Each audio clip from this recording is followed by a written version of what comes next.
importantes para implantar. Joia. Emília, a Lorena, que nos acompanha, ela pergunta como desenvolver a confiança e a segurança para desempenhar papéis de liderança. E aí, Lorena, eu vou complementar a sua participação, a quem eu agradeço, dizendo o seguinte: a gente estava conversando aqui antes sobre a dificuldade das mulheres, antes de liderar, mas de serem articuladoras, de serem lideranças, né, que conseguem mexer com espaços de poder, de articular setores, né, da sociedade e aos poucos ir galgando, né, esse poder, esse potencial. Então, vocês duas são mulheres de referência aqui no Ceará, no Brasil, são lideranças, são vozes.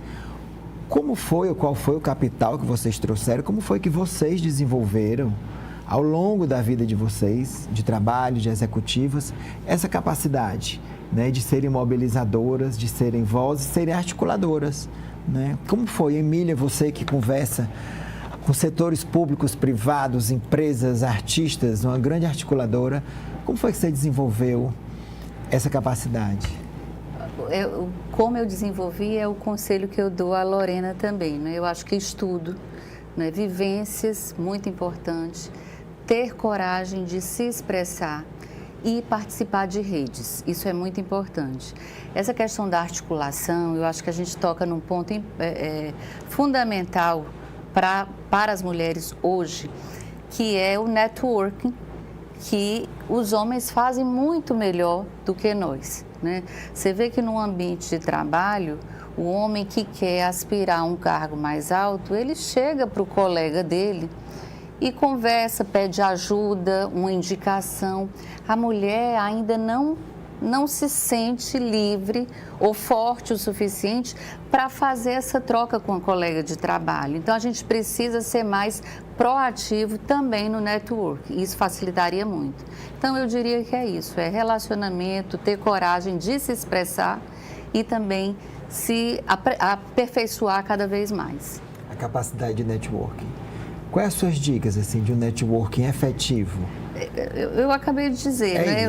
Eu acho que a gente tem que, primeiro, fazer uma curadoria das pessoas com que a gente vai se relacionar. Isso é muito importante, né? Estrategicamente. Estrategicamente, né? Principalmente pensando em mercado de trabalho. Até assim, como você vai se posicionar? Pronto, a gente estava falando de redes sociais. Como a gente vai se posicionar nas redes sociais? Né? Se a gente quer... A gente sabe quais são as redes sociais que falam de mercado de trabalho hoje e que falam de vida pessoal, né? Tudo isso. Eu até vou fazer um comentário que esse tema, essa repercussão toda, essa declaração toda, eu observei que o algoritmo também é machista, porque a gente viu muito mais mulheres nas redes sociais se manifestando do que homens. E diria mais, além de machista, o algoritmo pontuou esse tema muito para média e alta renda.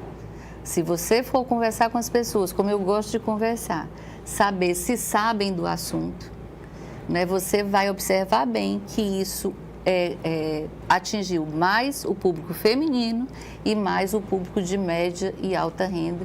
E é uma coisa que a gente precisa mudar, porque quem mais a gente precisa ajudar são as pequenas empreendedoras, são as mulheres que precisam ganhar confiança como mulher para evitar o pior preconceito, né? A pior fase do preconceito, que é a violência. Que é a violência. Né? E que eu não sei, não tenho dados, mas eu imagino que as classes